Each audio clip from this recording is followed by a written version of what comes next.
Welcome back to the deep dive. We're glad you're here. Hello, everyone. Today we are unpacking a topic that sits right at the intersection of ethics, technology, and let's be honest, the anxiety of every parent staring at a tablet screen. It's a subject that feels incredibly urgent, but as we're going to see, the industry has been approaching it from a completely, backward angle. We're talking about the quiet contradiction in AI development. That phrase comes from the source material for today. A really compelling article by Johan Steyn titled Designing AI with Children, Inclusion as an Ethical Imperative. And if you follow this space, you know Steyn. He doesn't just talk about the code, he talks about the humanity behind it. Right, and his central idea here is fascinating because it just challenges the standard way Silicon Valley does things. I mean, we live in a world that is obsessed with building tech for the next generation. Safer platforms, ed tech, child-friendly chatbots. There are armies of lawyers and product managers in rooms, all trying to guess what's best for a 12-year-old. But Steyn points out the contradiction. The most critical voice is completely missing from that room. The children themselves. It sounds almost too simple, doesn't it? It does. But Steyn argues we're designing in a vacuum. We're building these digital playgrounds without ever asking the kids how they actually play. Or, more importantly, where they get hurt. So the mission for this deep dive is to explore Steyn's argument that we need a fundamental shift. This isn't just about protecting kids with firewalls. It's about the concept of nothing about children without children. Which is a heavy lift. It requires moving from a model of sort of adults guessing to one of participatory design. And before you dismiss this as idealistic, Steyn brings the receipts. The landscape is shifting, and it's shifting fast. Okay, let's look at that landscape. Steyn notes that the policy mood, which is a polite way of saying the regulatory hammer, has shifted pretty sharply. Just the last few months, yeah. He points specifically to Europe. And the European context is vital here, isn't it? It is. Steyn highlights a resolution from the European Parliament. They're pushing for an EU-wide minimum age for accessing online platforms. But the key detail is what they included on that list. AI chatbots. AI chatbots. And that's a huge distinction. Because usually when we talk about age gating, we're thinking social media, infinite scrolling, influencer culture, that whole dynamic. Why is flagging chatbots such a major shift? Because it reclassifies the technology. Regulators are starting to view conversational AI not as a tool like a calculator or a search engine, but as a social space. A social space. Wow, that changes the liability completely. It absolutely does. If you treat ChatGPT as a tool, you regulate it for accuracy, for bias. Right. But if you treat it as a social space, you have to regulate it for relationships, for manipulation, for psychological safety. That's a massive shift that most product teams were not ready for. Not at all. Yeah. And it's not just the EU. Steyn also brings up the UK's Ofcom and their State of Online Safety report. And that feels like a move away from the old whack-a-mole strategy. That's a good way to put it. For years, safety just meant moderation. You see bad content, you take it down. Right. But Ofcom and Steyn's analysis of it suggests we are moving toward safety by design. So things like safer defaults, restricted discoverability. Exactly. It's architectural. Think of it this way. Instead of hiring more security guards for a dangerous building, you redesign the building so there are fewer dark corners to begin with. You change the blueprint. Now, usually when regulators make noise, big tech releases a bland statement and just keeps on doing what it's doing. But Steyn argues that this time the industry is actually flinching. Flinching might be too soft a word. They are scrambling. He points to a very specific and I think underreported move by Meta. Oh, yeah. They apparently halted teens' access to AI characters globally to redesign their safety controls. Wait, pause on that. Globally. Meta doesn't just turn off features that drive engagement. That costs them money. And that's why Steyn calls it a rare public admission. By hitting pause, Meta is effectively admitting that AI companions aren't just a neutral feature. They realized they'd released a product with specific risks their normal safety nets couldn't catch. It feels like they realized they were holding a live wire. And they aren't the only ones. Steyn mentions OpenAI is rolling out age prediction on ChatGPT. The goal is to identify likely minors and then automatically apply protections. But let's play devil's advocate here. Age prediction sounds like a technical and ethical minefield. It is, and Steyn acknowledges that. It creates this huge privacy paradox. To protect a child's privacy, you first have to invade it to figure out who they are. So to stop surveillance, you have to increase surveillance. That's the tension. But Steyn's point isn't about whether that specific solution is perfect. It's about the shift in priorities. The very fact that they're attempting it shows that child safety is moving from the trust and safety team to the core engineering architecture. It's an operational necessity now. Okay, so the laws are tightening, companies are pivoting. But this brings us to the heart of Steyn's article. He argues that even with all this activity, we are still getting the core problem wrong because of what he calls the small adult fallacy. This is one of the most important ideas in the whole piece. We tend to design for children as if they are just mini adults. We assume they have the same cognitive hardware, just, with less data on the hard drive. Right, we think, oh, if I just simplify the language in the warning label, they'll get it. But that completely ignores developmental science. Steyn argues children are developing humans with fundamentally different vulnerabilities. They don't just know less, they perceive things differently. And because adults are doing all the designing, there is this massive disconnect between what we think harms kids and what actually harms them. A huge disconnect. So let's dig into that. When a typical product manager thinks online safety, what's on their checklist? The obvious stuff. Explicit content, violence, stranger danger, the idea of a bad actor contacting the child. And of course, those are critical risks.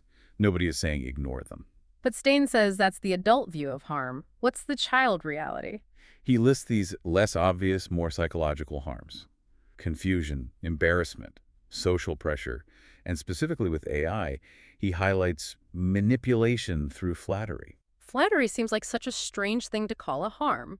I mean, if the chatbot is nice to my kid, isn't that a good thing? Well, think about the incentive structure. An AI chatbot is designed for engagement. It's optimized to keep you talking.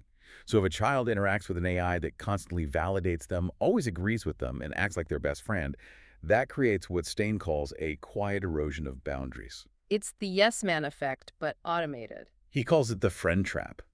When an AI feels like a friend, a child's guard goes down. They might share personal details not because they were tricked by a hacker, but because they felt safe with the AI. And that's a nuance a content filter can't possibly catch. If the AI says, "You're so smart, tell me more about your school," that's not toxic speech, it's friendly. Exactly. A filter looks for bad words. It doesn't look for bad relationship dynamics. Steyn's point is that adults look for legal risks. Children look for social cues. And that's a design failure, not a user error. This leads us right into the most, I think, scathing part of Steyn's critique. Good. The legal framework we use, he uses a term I love, safety theater. It's such a powerful term. He's attacking the performative nature of all those privacy policies we scroll past. Right. Take the standard line you see in every app. We use your data to improve the service. To a lawyer, or to you and me, we sort of know what that means. It means machine learning, training, analytics, maybe ads. But Steyn calls this an adult euphemism. Because to a 10-year-old, improving the service means making the game load faster, adding new graphics. Precisely. It conveys zero meaningful information about the actual transaction, which is that their personal thoughts are being harvested to train a neural network. And Steyn proposes this really tough test. It's a comprehension test. Yeah. He argues that if a child cannot explain what a tool is doing, they cannot meaningfully participate in their own protection. That is a wildly high bar compared to where we are now. We have adults who can't explain what these tools are doing. It is a high bar, but Steyn argues it's the only ethical one. A disclosure that satisfies your legal team but confuses the actual user isn't a disclosure, it's a loophole.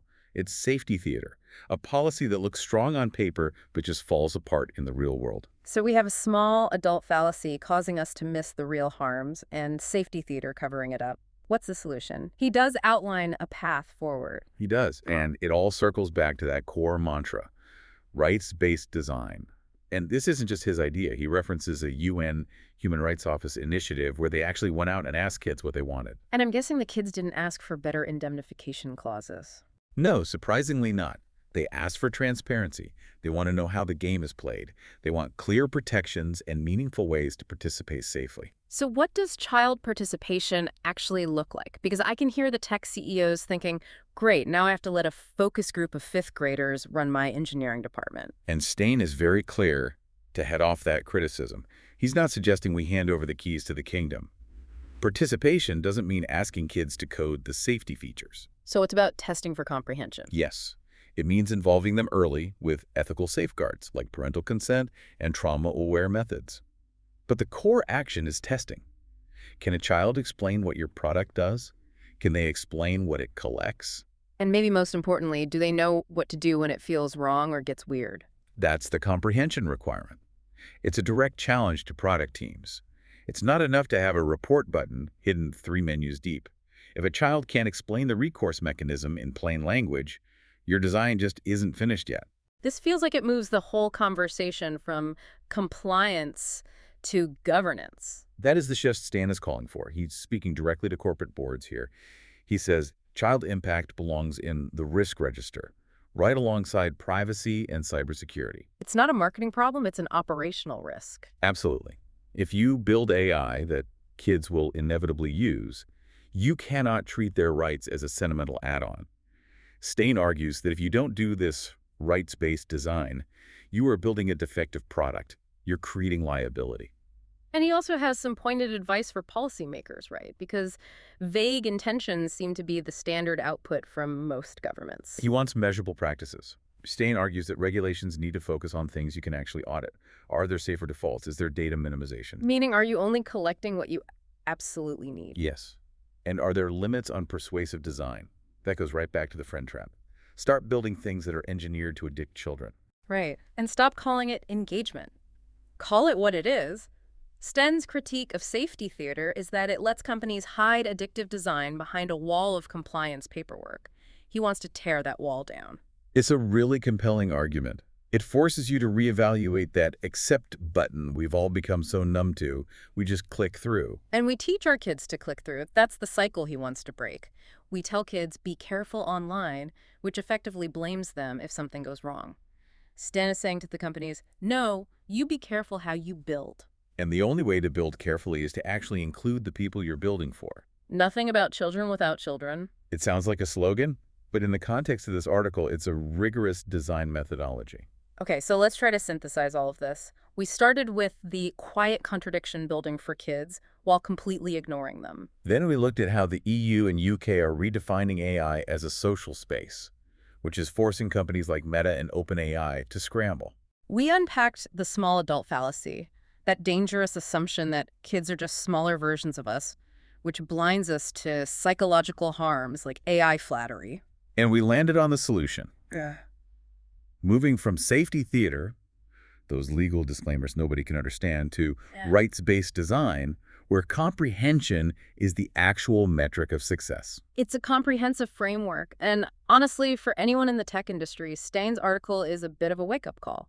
It suggests that the era of move fast and break things is over, at least when it comes to the next generation. I think so.